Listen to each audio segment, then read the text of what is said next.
Now about the debate. This debate will run from now until about 3 o'clock Brazilian time and 2 p.m. Eastern time in the U.S. The rules were adapted from those of prior presidential debates, such as those hosted by the League of Women Voters in the 70s and 80s, and more recently by the Commission on Presidential Debates. Our debaters have agreed to allow me to be the traffic cop and enforce the rules here. The debate will cover a range of topics. There are no limitations on subject matter. We had dozens and dozens of great questions, and it was a difficult task, but I was given the privilege of choosing the few questions that we'll have represented here by the students, some of the students from 52 schools of the Association of American Schools all across South America. You will see the students themselves asking their own questions on the screen just behind me above the stage. Our debaters do not know what questions they will be asked. For each question, there can be up to a 2-minute response, then a 90-second rebuttal, and at my discretion, a discussion time to extend that period. We have traffic lights too. A yellow light will come on when 30 seconds remain and everyone knows what the red light means.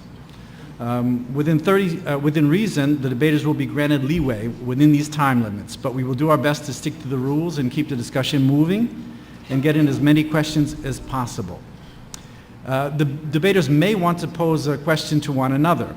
This will be allowed from time to time at my discretion. The rules apply, the same rules apply here. 2 minutes for a response, followed by a 90-second rebuttal, and perhaps an extended discussion at my discretion. Each debater will have 2 minutes for a closing statement. And I ask you, because this is going streamed onto the internet, and we, so as not to distract the debaters themselves, that we keep as quiet as possible. No cheering, no tomatoes, no. But I do hope you enjoy the debate. I think we have a great one coming. And now I would like to ask you to join me in welcoming Kevin Ivers and Steve Spencer.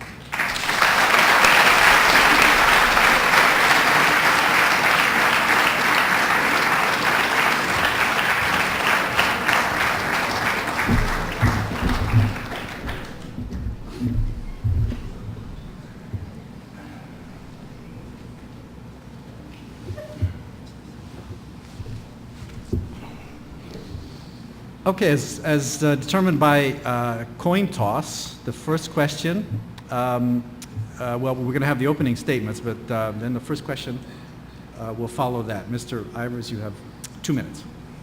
Thank you, Mark, and boa tarde, galera.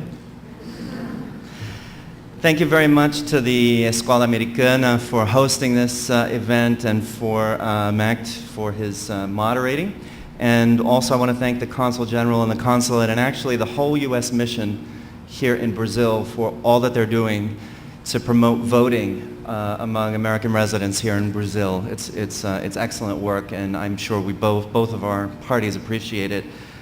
I also want to thank Steve. I want to thank Democrats Abroad for participating as well, and that so that you all know, despite our debate today, we are all friends in this American community, no matter where we live in Brazil, and will continue to be so after this election as well. So I wanted to say that. Now, today's goal, I think, is not only to debate over the issues, but I think to increase your awareness of really what this election is about. It's to give you that chance to really understand it.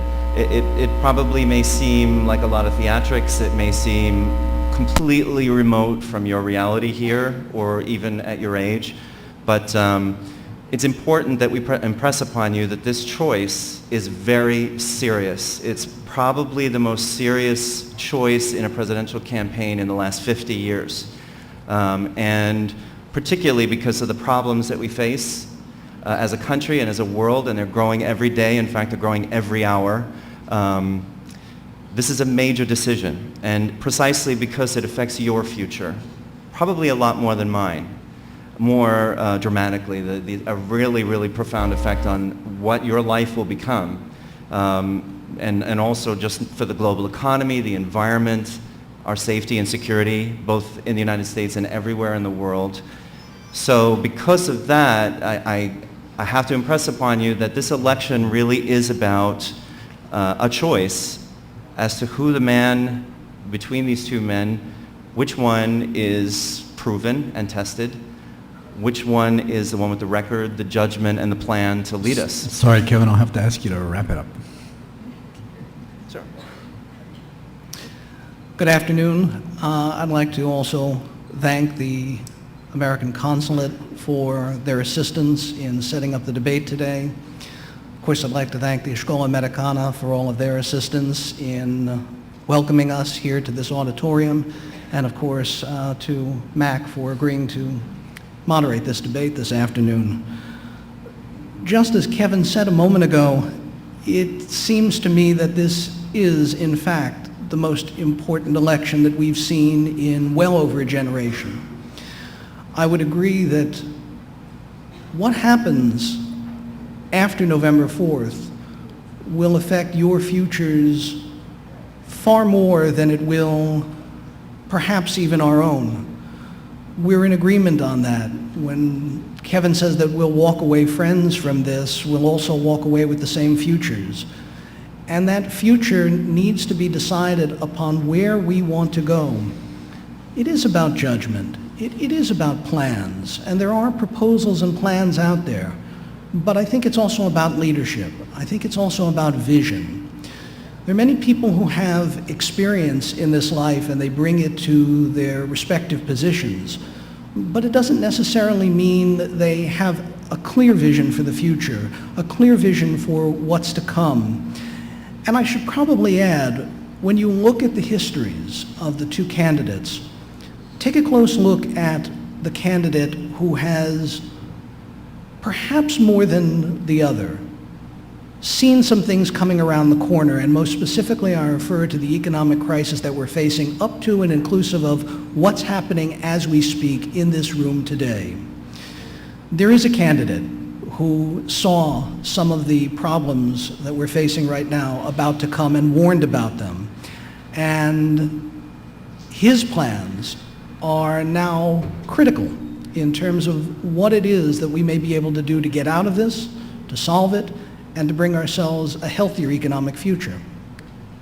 Thanks very much, Steve.